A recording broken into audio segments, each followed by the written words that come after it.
Hey, hey, hey, welcome everyone to another episode of Five Lug Racing. With you, as always, Don, my co host and partner in crime, Ryan, with us. We are breaking down our previous weekend races and we're going to be previewing Martinsville. I am really excited because we got a special guest hanging out with us backstage right now. We're going to bring him in, get some expert opinions and advice from him. But other than that, Ryan, how you doing? Oh man, I'm doing great. It's great to be back. Sorry you guys didn't get to see our homestead episode last week. We did record one, and well, it is what it is. Technical difficulties, and just had a week, but here we are. We're previewing the paperclip, and we got a really fun thing going on because we got a special guest, somebody who's going to be attempting to qualify for his first ever Xfinity start. So I'm going to waste no time bringing him in. He is a return guest to the show. So let's welcome back driver Tyler Tomassi. Tyler, how you doing? Doing good tonight. How about you guys? We're doing great. We're glad to have you here. Thank you for Doing having wonderful, man. Thank you for joining us, bud. We appreciate it. me. No problem. Yeah, so I remember texting with you this off season, Tyler, and you had some things cooking, some things loading up for this season, and we're finally here. I was privileged that you and honored that you asked me to help you with the graphic to help you announce it. When you were going to make your move to your Xfinity team. So let's tell us about a little bit of how this came to be, and you're with MBM and Carl Long, and congratulations to you formally on air. And we're excited to see you get a chance to qualify this weekend. But yeah, let's talk about it. Yeah. So over the winter, obviously, well, I ran some truck races last year, obviously. So got Xfinity approved for short tracks and wanted to go ahead and make some starts in Xfinity. It was stressful off season just to get something kind of lined up for me to do some stuff, but got together a good lockdown season. We got, two Xfinity races, two truck races, but our goal is five Xfinity races. So we get through these two races, then we'll move on to more. But so yeah, going through some teams, ran into Carl Long, started talking to him, and we came up with a deal, and here we are, ready to go racing, and be on track in about 2 days, 3 days. I don't know. This week has been the longest week ever. I mean, I can't believe it's still only like Tuesday night. It's just like tomorrow's only Wednesday. I thought yesterday was Tuesday, so we're almost there. We're almost there.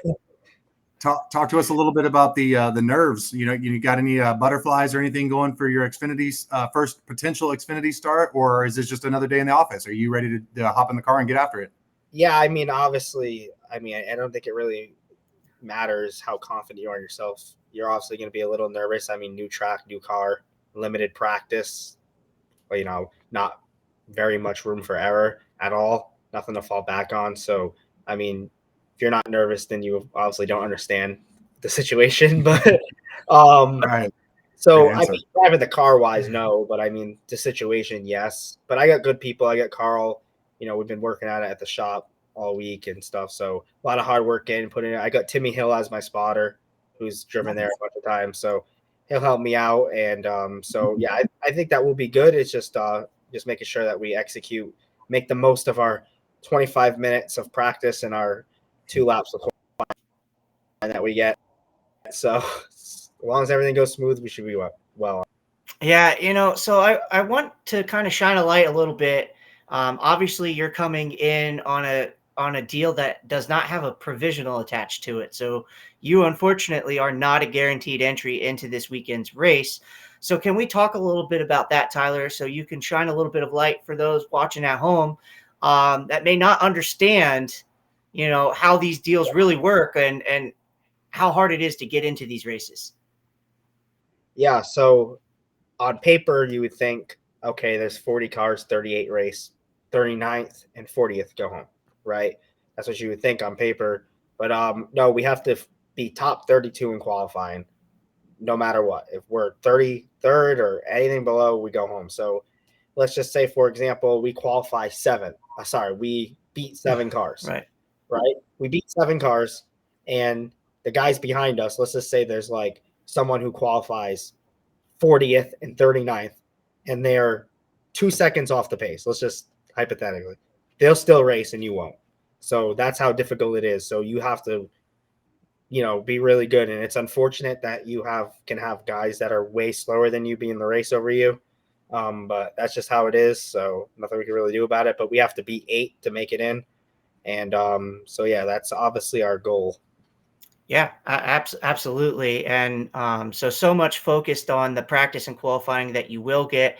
I want to talk about the practice and qualifying for a second because, you talked about that 25 minutes. I want to ask you, Tyler, and I know for those who don't, Tyler, again, he's a return guest. So please go back and find his initial interview. You get a lot of his background, comes from the New England states. And, you got a lot of experience racing up there. But we talked a little bit in your episode with us last season about sim racing and iRacing a little bit. How much have you relied on that to help you prepare for racing at the Paperclip this weekend? Yeah, I mean, besides watching videos, I mean, I guess that's all you can really rely on. I mean, you obviously can't test. So, yeah, just iRacing. And, I was talking with Timmy Hill, and he says that it's actually out of all the tracks, it's the closest that iRacing replicates. Like, it's pretty much spot on, which iRacing really helped me at Lucas Oil. I was right up to speed. My first lap of the day was my fastest lap of the day. And I felt like because of iRacing. Nice. So, if this is supposedly better, then we're in good shape. So I'm hoping that he's right and that it translates pretty well. But yeah, I mean, you just watch videos, but I've always been someone like, like you can watch like the races back, but it doesn't really help me much. I mean, I definitely think like, seeing the visuals, like, like what's actually in front of you and driving the track and doing sim time and stuff is definitely more valuable. I'm like that in real life too. Like, some guys would tell me just sit and watch practice, and it's like I got to be out there behind somebody, like just sitting and watching doesn't do much for me. But yeah, you just get the general idea of it, and yeah, with 25-minute practice, you better be ready to go. Literally in the first corner, you're up to speed. That's So, a great Yeah. point that you bring up because a lot of people don't really understand how much these racetracks change, not from even day to day, but we're talking from 30 minutes to 30 minutes. That track can feel completely different than it felt an hour ago. Whereas your yeah. basketball and football stadiums, you got the kind of same thing every weekend. So So our biggest concern is with Martinsville is historically being the first car out is a death sentence, just because of the track is terrible. They don't clean it off usually, and so maybe it'll rain or something, but it won't. But that would be cool if it just walks back off. But yes, because the track, they do the 2 practices and then it sits, and then the first like 3 cars out, it doesn't matter who they are, they're horrible. I mean, you've seen it at Homestead with Larson in the Xfinity race. He wasn't the first car out, but same thing with Heim. Heim barely made the race, and it's just when you're the first car out, it's just don't matter how good your car is, you're going to qualify bad. Like, if we were literally the last car out, I'd say we would 100% make it, even if we were terrible in practice, because it's just that's how much better the track would be, like over everybody else. So, yeah, I mean, there's only so much you can do about that. Honestly, I don't really know what we're gonna do other than, and I think our only advantage is that our goal is to make the race, and I think everybody else is going to be practicing for 200, practicing for a 250 lap race, and cars that usually qualify good don't race as good, but we're just gonna adjust for the track conditions that we're gonna have when we go out first, and most guys aren't gonna even adjust for that because okay, whatever, the track's bad, but we got 250 laps. To us, we really don't care. It's just gonna be, we're gonna make this thing drive good for when the track is dirty and terrible. And yeah, it's probably gonna drive good, and we're probably gonna struggle the first stage if we make the race. But I mean, it's better than watching the race in the grandstands. So that's kind of where we're at. But when we go to Bristol, it usually isn't that bad. I was the third truck out, and I made it in. Doesn't change as much, but Martinsville's really bad because of the rubber buildup, and it just sits there, and it's just a disaster. Right. So. And you're talking about 2 different tracks in Bristol and Martinsville, where Bristol plays a little bit more into everyone's favor, having that banking, whereas a more flatter track like Martinsville, not everybody's cars are going to be as efficient as they could be. So, yeah, and you got options at Bristol. Right. I mean, Martinsville, it's a 1-lane racetrack, and if that 1 lane is got, if they don't clean off the track, I mean, what are you going to do? It's not like, let me go rip the fence. I mean, you've seen it in truck qualifying. last year in the race that I was in, the first truck out on the racetrack, what do you call it? Everybody ran the bottom for qualifying except for him because the track wasn't too dirty, but it was a little bad. And he just ripped the wall and he made it in. But you can't do that at Martinsville. You can either wrap the bottom or you're not going anywhere. There's no option. Yeah, you're not allowed to ride the wall at Martinsville anymore. Ross Chastain and NASCAR said no. Probably would make it if you did that. Yeah. Probably would make it if you set a fast time. I don't think that you'd be able to fix the car in time. I think if I'm not mistaken, when Chastain did that, he set a track record or close to it. So yeah, he was 5 seconds faster than what the track record was, I think. That's insane. But yeah, we can't do that, Tyler. You gotta, and you need a car to take to Bristol, you said. So the wall's not the option. So, but yeah, we're regardless, how this shakes out for you, and we know the stress, the anxiety, and all that stuff. We're just so proud of you and proud of the hard work you've put in to get this opportunity.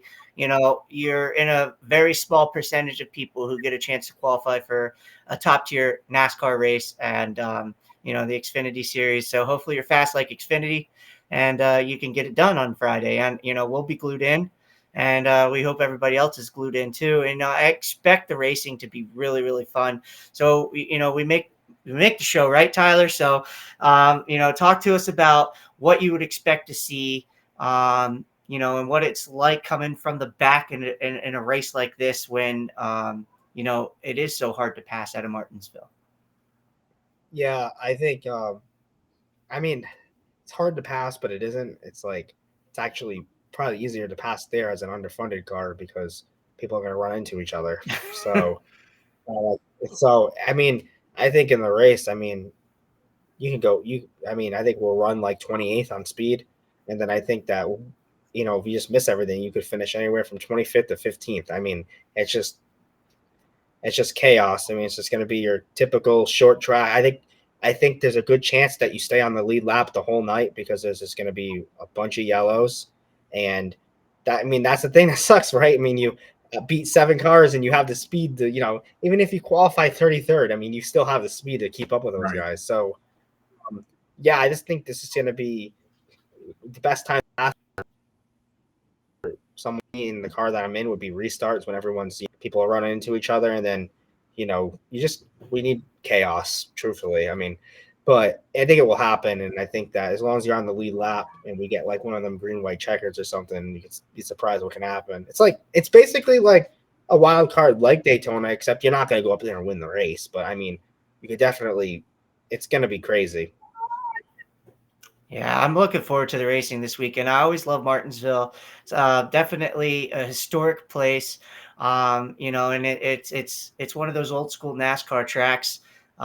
Winners take home a grandfather clock, so it's got one of the coolest trophies, and so we rewind a little bit to last weekend. We saw some exciting racing throughout all 3 series, which you'll have all 3 series again on the track this weekend at Martinsville. We take into what we saw last week. Larson obviously wins the truck race. Probably was going to win the Xfinity race, and late race caution said differently. Got his rear tires jacked off the ground on the restart, couldn't go anywhere, and ends up missing out on what ends up being what could have been a 3-peat weekend for him. We haven't seen that since Kyle Busch did that at that track. So twice. Yeah. So it was an insane weekend for Kyle Larson and his fans. I'm sure they loved what they saw, but you go from the wild high banks of 3 lanes you could pass onto Homestead to the paperclip, right? And what opposite of racetracks here than what we had a week ago. But I'm really, really excited for, the racing this upcoming weekend. We look at, Martinsville as a whole and cars that have been absolutely dominant there have been some of the Penske guys, right? You've seen in one particular, Ryan Blaney, heartbreak again this weekend for Blaney. He had a dominant car at Homestead, ends up blowing an engine, his second failed engine of the season, I believe. And just, if you're a team like them who likely our playoff team. They got to get all this mechanical stuff out of the way early, which it seemingly is, and eventually it's going to break their way. What better place to come than a Martinsville track that Ryan Blaney has just been on fire when it comes in October, when it comes to needing to get it done to get into those championship 4 races. And, a guy who can win here, he has an average finish of 3.5 since 2022. That is just insane. That's insane good. And his teammate, Joey Logano's at 5.2. Got a couple Hendrick guys, 5.5 and 8.5 with Kyle Larson, last week's winner, and William Byron. Then you got a name up here who is now in a new team, Joe Gibbs Racing, Chase Briscoe at 8.7. This has been quietly one of Briscoe's better tracks. And with a team like JGR, I expect to see big things out of that 19 car again. They had a get it right race this weekend at Homestead, finished 4th. I feel like this is another place for them to continue to build on that and really kind of aim their season the way they want it to go and start building some momentum and start rallying some good finishes together. So this is a good one for him. Got another Hendrick guy in Chase Elliott, a guy who I feel like he needs a solid finish. There's been some chatter about, Chase being a little bit disappointed the way the season's gone so far and expecting more than what they're getting out of their car. And in points, he's having a good season so far. He's sitting 6th in points, but just not getting the finishes that they're seeing. Denny Hamlin, he had a good solid weekend last weekend. He was my favorite for the race last weekend, and he ended up producing a solid finish. He has a 9.3 average finish here since 2022. This is a track that he has won at, but he has not since 2022, since before 2022, I should say. But definitely a place he's no stranger to. It's a hometown track for him. But yeah, I'm really, really excited. And, we flip the script here and we look at what Vegas has to say. Vegas also likes Ryan Blaney. It's no surprise. I mean, if you look at not only just his average, but he's a performer here. And Vegas gives him plus 400 odds to win this race this weekend. Kyle Larson, last week's winner, is plus 500. Hometown favorite Denny Hamlin at plus 650. Tied with Chase Elliott for those same best odds. Hendrick teammate William Byron plus 700, Logano plus 900, and Seabell plus 900, and then Chase Briscoe at plus 1,200. So kind of get to see same names, those average finishes, and then the driver odds always seem to coexist. Vegas doesn't like to lose. We say that all the time, and they too look at those driver averages and statistics, and this is a place where those averages and statistics, and Tyler, you could probably weigh in on this. I really feel like it matters. It holds some weight because this is a track that is it's not an easy track. It's maybe a driver's track. And like, that's why I said it's great we have a driver here. You can weigh in on that a little bit.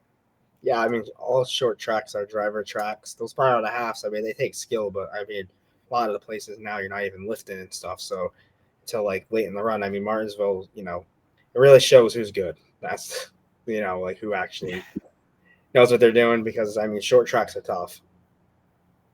Yeah. And that's a great point. It's no accident that the familiar names keep making their way to the top of these lists when we come to tracks like Martinsville, your Bristols and stuff like that. So it's a great point. And I feel like you do beat and bang a little bit here, but at the same time, the drivers that kind of know how to take care of their stuff and get the most out of those tires and keep the fenders on it, and it really just old school NASCAR to modern day NASCAR. It was always that cream rises to the top at a place like this, and it's for that reason. So yeah, very, very good. Very, very good point.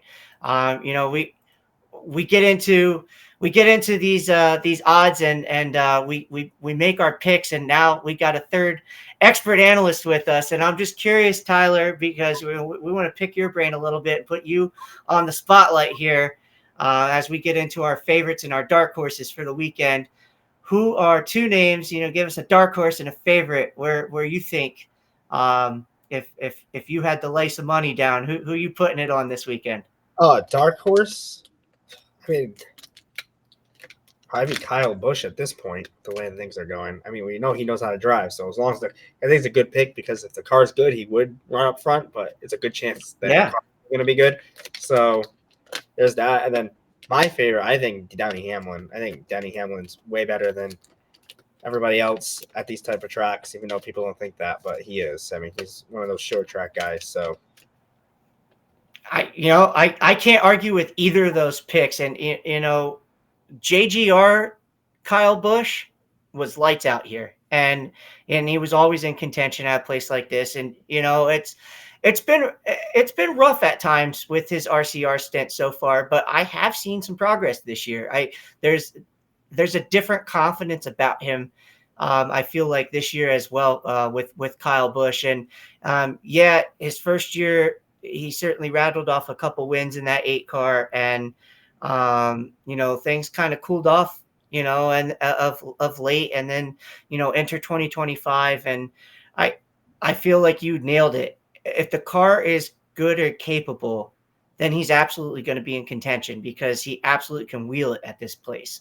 And I love those picks. And Denny, I mean, since 2022 though, in this newer gen car, he has not won one here, but it would not surprise me one bit. You got to remember though too, like last time at Martinsville, he had to go to a backup car. Like that stuff really throws you off because he lost brakes, and then, I mean, he's always up there. I mean, even last year and all these races that he misses the championship for in the last race, but he's always like winning the stages and up front. It's just a luck thing.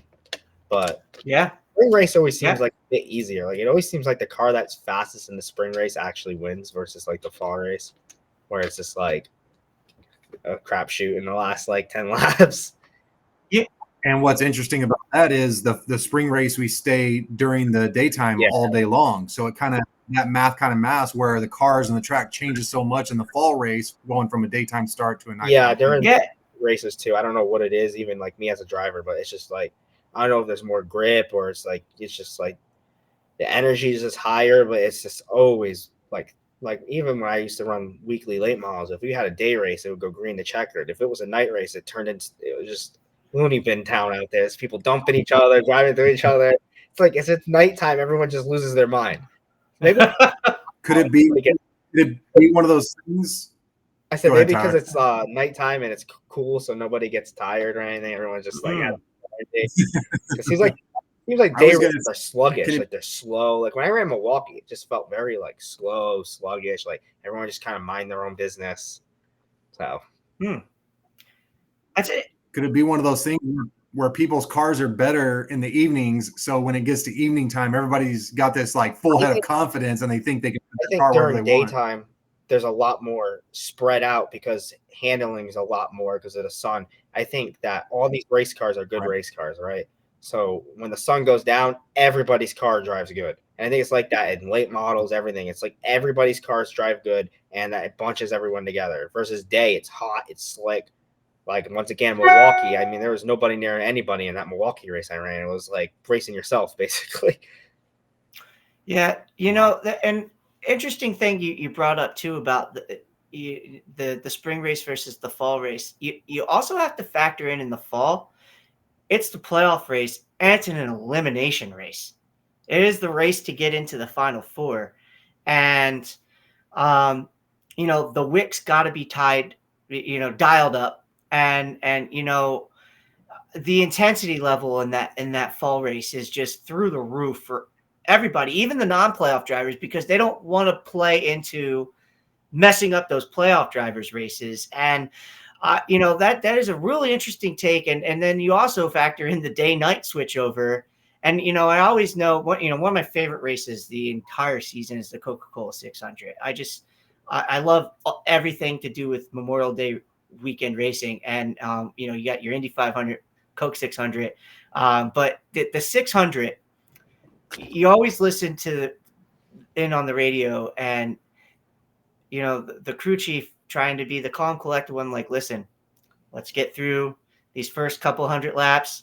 We know this race is going to change a lot. We got to keep up with the car, blah blah blah, but we want to be there that second half of the race, and that's the money time. That's the go time. That's when things are going to be different because the grip level, Everything changes when that track shifts from day to night, like you said. Now, can you tell us about the surface at Martinsville? Obviously, it is concrete, and then it's also got some asphalt in the corners. So, Other way around. Yeah, sorry, yeah. Yeah, it's got the Yeah. Concrete then asphalt. Yeah, thank you. But how does that play into the dynamics in the difference in the grip levels, in the corners versus, basically drag racing it down the straights, and then you have those corners, and then you got that curb, by the way, and Yeah, the so corners that. talking to guys, I heard that going into the corner, it's just like kind of like a little rough. So I think I have an idea how it's going to drive because my short track actually did this. They did like a cheap repave where they put concrete in the middle of the corner. And what it would do is, and I think it's going to be the same thing based off of watching it, is when you come off the corner and you go from concrete to asphalt and the switch over, I think it's going to be easy to buzz your tires off the corner. That's how it was at the other thing. It was just like you get in okay, maybe you get a little loose because of the transition, whatever, the bump, but you come off the corner and you would have like all this initial grip. And this is obviously how it is at the track. I know it's not going to be like this, obviously, but this was more extreme because the asphalt versus the concrete, really bad, like completely different. It would be like you come into the corner, you lift, you get on the gas, you'd be like almost full throttle. You'd be like, and then as soon as you be on exit, as you come off the corner, you'd start to ease off again because the transition, you would just buzz the tires. But you still need the concrete part was so long. It was, what do you call it? It was enough to where you couldn't just be easy through the whole corner. It won't be like that, but I feel like coming off the corner, the transition, it might be like that little, like, you just have to kind of ease up just a bit because I feel like it probably gonna spin tires. I don't know. I might be wrong. I might get there and just smash the gas and be like, I was completely wrong. Now I'm gonna be thinking about this podcast when I'm going to the corner and say, how Love it. Make sure you shout out the radio when you do think about it, man. it was a bit wrong here. It turns out you have a lot of grip. Yeah, well, Timmy Hill and stuff and those guys, he said that it's really easy to buzz your tires off the corner and just wheel lock and all that stuff. He said the transition usually what causes lockups. Yeah, and so I'm glad I asked that question because I was just naturally always curious on how having two different forms of pavement on the same track really messes with, how, and of course, one's in the corner and then one's on a straight. So, it's like you have two different races at the same track, and that's really interesting to hear from that driver's perspective as well. And, I think that's one of the reasons why it makes it exciting. And I personally am kind of glad it's there too, because it changes it up and allows it to make it, I think, a little bit more racy in the corners. Yeah. So it just, like I said, it just affects. I think if, like, let's say hypothetically they repaved it, dude, you'd be able to get in so deep and nobody would pass anybody because there'd be like no lock up or anything. You just drive it off in there. So yeah, the train on the bottom lane. Yeah, I just think the transition that's how people wash up. They just get on the brakes too hard, the bump. Because I think at least the other tracks I've been to, when you go over a transition, you got brake pressure, and then sometimes like the bump will like kind of like just naturally make the brakes kind of like. Sometimes if it's like if the transition goes from more grip to less grip, you'll probably get loose. But if it goes from like less grip to more grip, it usually makes you lock up because it's like you're getting brakes because you got no grip going in, and then all of a sudden it catches, and then that's how you lock up the tire because now it's like grabbing. So I don't know. I also think too at Martinsville, it kind of depends on your brake bias. I mean, I know we got a lot put to the front to go out because I'd rather go in the first corner and lock up the tire than wheel hop. And you've seen it practice. How many practice wrecks have you seen at Martinsville? Guys just go in the corner. They just hop through the whole corner. It's literally almost impossible to save too. That's what I've heard. Like it starts, you're pretty much screwed. Yeah.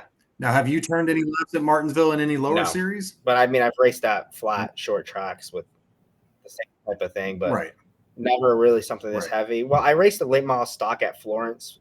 They didn't have multi-surface, but it was the same like launch straightaway, heavy braking. Those are really heavy and underpowered though, so this is like heavy, but like you can actually probably make the car turn. So that'll be fun. Yeah, I'm really looking forward to getting to see you out there tearing it up on Friday night, and fingers crossed you get to make the show. I know it's going to be an exciting one, and I believe that all three races are going to be extremely fun to watch. The Truck Series put on a great show last year. Xfinity and Cup. It doesn't disappoint, and I will argue at some points, the trucks and the Xfinity might put on even a slightly better show. I just call it what it is, but it's definitely always a fun place to go. And you gave us Kyle Busch, and you gave us his former teammate Denny Hamlin. And I love the picks. I was thinking something a little bit different, and I'm not going with Vegas this weekend. I think it's too easy to pick a guy like Ryan Blaney, and I would have to make him a dark horse even if I did, because they just have to show me as a team that they can finish these races right now. I definitely think this is another get it right spot for them, but definitely not where I'm going. I actually am going a different direction, and I'll go ahead with my dark horse first. So my dark horse is going to be the 19 car of Chase Briscoe. I really like Briscoe this weekend. It's a place where he has been quietly good, and those tracks and JGR equipment for him. I'm excited to see how it results on the track, and I think that they continue to build off of that strong run at Homestead. So give me Chase Briscoe as my dark horse this weekend. And then I will just go ahead and give you my favorite. My favorite is going to come from the Hendrick Motorsports stable. They are just so tough here. They're absolutely so tough here. The guys won a race here already. And I definitely think this is a place that, last week, Denny Hamlin screamed for me. He was my favorite, and it just screamed. And, I heard Martinsville, and this screamed William Byron. So, I am, picking Willie B for my favorite this weekend. And he's running the race too. So Yeah, it's, crack time. Willie B getting some double duty action this weekend. But just they've been so good this year. Like, they've just been very consistent. They've been in contention seemingly every weekend. Their car's up front. He's the points leader for a reason. They're killing it in stage points too. It's just that 24 team is just on fire right now. I could definitely see him taking a trip to victory lane this weekend. What do you think, Don? Those are great picks, guys. And it looks like we're keeping up with the trend of NASCAR Cup winners this year. I mean, with Byron, Bell, Barry, everybody getting those B name wins, right? And then you got Tyler down here picking Kyle Busch to win. Ryan, of course, going with Byron. Let's keep that trend going, man. I'm going to go ahead and dark horse another B for a first name. And it's only because he keeps getting progressively better and better and better at these style of tracks. And I'm going to have to give a nod to Bubba Wallace, only because of the progression he has showed in his career.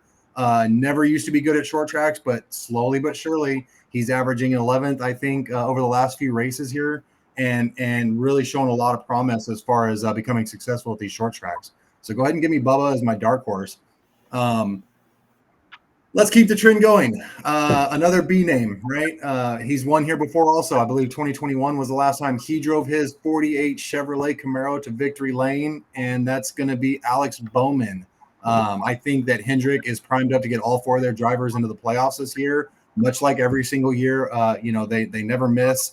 They're always successful regardless of where they go. But I think Alex Bowman's gonna turn a page this weekend and find himself in victory lane. Yeah, I love those picks. And I want to talk about Bubba Wallace for a second. We talk about him not being as good on these short tracks, but this will be one that he actually is better at than some of the others. And I feel like he had worked on it. I want to give a shout out because in 2013, Bubba Wallace won a truck race here at Martinsville. So we can't forget about that. The dude has found victory lane here before. So I really like that pick. And he ran really, really well here last year, if I'm not mistaken. He has an average finish, by the way, of 11th. here. So, which is better than a guy like, Martin Truex Jr., who ran really well here, Christopher Bell. That's some big names. That Bubba Wallace actually finishes better since 2022 then. So, I definitely love that pick. And the Bowman pick, man, he was one that I said was one we would have. I know the episode never aired, but been saying he's been quietly having a great season. Yep. Alex Bowman darn near won last weekend. He says he gave it away. At the end, he got into the wall a little bit. His tires were sloppy at the end of the race. Honestly, I think that's what we had seen happen with Bubba Wallace too. He lost the tires at the end of that race, and they just, it faded on him. The tires really mattered there at the end, and Larson had more than the rest of those guys and just seemingly just blew their doors off to go around them to win that thing. That's just how much better his were at the end than those other two. But yeah, Bowman the showman, right? That's what they call him. The win's coming, folks. It is coming. I fully love that pick. It could be this weekend. Again, the HMS cars run awesome here.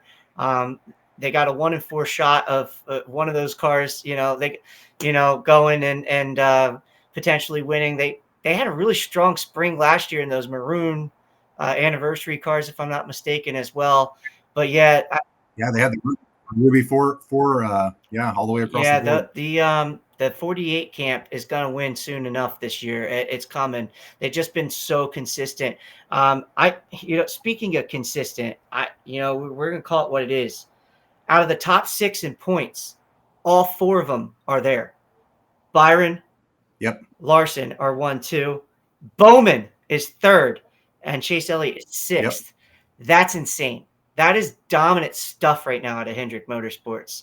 I got to elaborate on that, because if you go to the top 7, we're talking about 3 Toyotas, and that's going to be Christopher Bell, Tyler Reddick, and Bubba Wallace in our point standings, guys. Yeah, before you even see a Ford.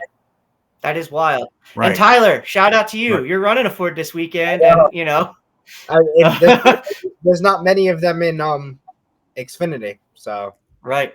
98% Ford Chevrolet or something. Isn't it like 27 cars are like Chevy? Yeah. They the rights to the for sure. Yeah, that is an insane stat. Yeah. We don't get a Ford. We don't get a Ford in driver's standings until 9th with Chris Buescher, and then Blaney 10th. That is wild to see right now, and I'm sure we're going to start to see the Fords turn it on. They'll get it right, and who. I dare I say it, come Phoenix time, they're going to have 1 or 2 there, and they're going to be strong. It's just, yeah. But they it's not how you start, I guess it's how you finish, right? They seem to figure it out statistically the last couple seasons. As the seasons have progressed, they've gotten stronger each race. So, but that is a wild stat to throw at people, and we still have yet another race where last year's champion has yet to score a top 10. This streak continues for Joey Logano.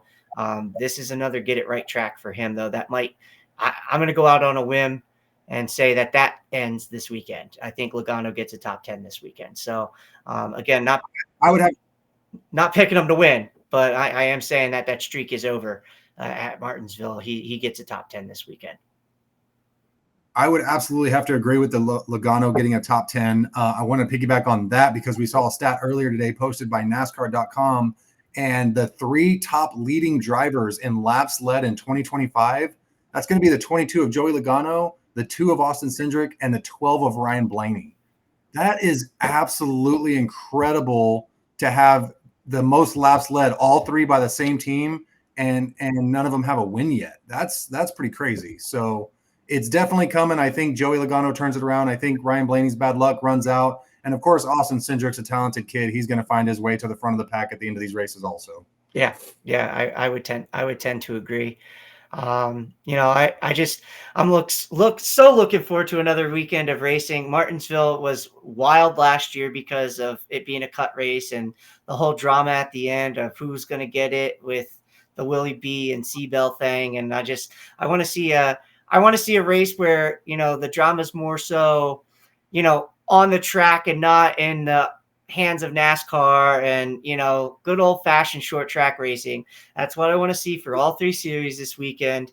And I'm really looking forward to it. Tyler, I can't thank you enough for taking time out of your busy week prepping for your attempting your debut Xfinity start. And we wish you all the best. Five Lug Racing's in your corner, and we look forward to seeing you out there. Running and sending it. I can't wait. I can't wait to see it. And looking forward to you getting a couple. Again, Bristol's on the ticket for you this year, and you said there could potentially be some more pending, seeing how things go. So and we'll be doing the truck too at Nashville and Bristol in fall. Okay. Yeah, so gonna see, guys, you're tuning in. You're gonna continue to see this name, Tyler Tomassi. He's getting his opportunities. He's making the most of them. And again, we're so glad to have you here. And we're in your corner, and we appreciate you being in ours. And thank you again for joining us. We really appreciate it. Absolutely. Well said. To piggyback on Ryan again, thank you so much, Tyler, for hanging out with us. I know our fans, ourselves included, appreciate your insight and your expertise on everything. And if you guys are headed out to Martinsville this weekend, please do keep in mind that Sunday looks like it's supposed to have a rainy day. We're looking at 70% almost all day leading up into the evening. So just kind of prepare for that. Saturday's iffy too. Saturday's iffy. And we were told that we can run with rain tires. So well, there you go. That sounds like even more fun to me. But, I'm always a fan of the different compound tires, included the treaded version. I love that NASCAR implemented it. I think it's really important. I hope it rains in the race. If I make it, I want the rain. There's a good chance for me to make something happen there. Absolutely. Wasn't it John Hunter Nemechek who was like 3 laps down and like 20th? Or no, it was like 30th, and it rained at New Hampshire, and he got his laps back and came all the way up and finished absolutely. like 8th. Yeah, and by the way, now that I know there's rain in the forecast, because the weather nerd in me forgot to tune into that, I want to change my pick to Christopher Bell, because every time there's rain and they get to go with those take those slicks off and put the wet weathers on, dude, he figures it out. I mean, and he is bad fast when it comes to a semi-wet track. And so if that's the case, we might see some Seabell action at the front of the field on Sunday night. And I say Sunday night because if it's raining, we probably are going to finish this race at night. So it's definitely shaping up to be a Sunday night race. There's our drama we just spoke of, right? The tire package. So there we go. There's a new wrinkle for us. But we'll see how it goes. We know it's going to be dry when you qualify, Tyler. So no wets for you on Friday. Yeah. But yes, I now we got something to completely wrinkle the weekend with some wet weather. So hopefully not. I mean, I don't want to see races get delayed or postponed. Oh, you want it. The racer wants it. Let's go. That's such an interesting viewpoint. You're talking about a guy that's in the car in the race, and he wants to be on a wet surface and rain tires. I think that's really cool. I think it's a lot of fun. And that was something else I wanted to mention to you, Tyler. I know you're going out there trying to make your Xfinity debut. Just make sure you go out there and have a blast, man. Make some memories, enjoy yourself, learn a lot, and just go out there and kick butt, man. Yeah, absolutely. Ryan, another wonderful episode here at Five Lug Racing. As always, we appreciate our guests that hang out with us. And we just can't wait for another weekend of racing, man. It's going to be a fun one. It's going to be a little toasty, too, in case that cloud cover doesn't show up like the weather says it does. But, it's going to be a good one. We appreciate you guys. Like, follow, subscribe, share, all that good stuff that comes with it. And we'll catch you on the next one. Y'all have a good one.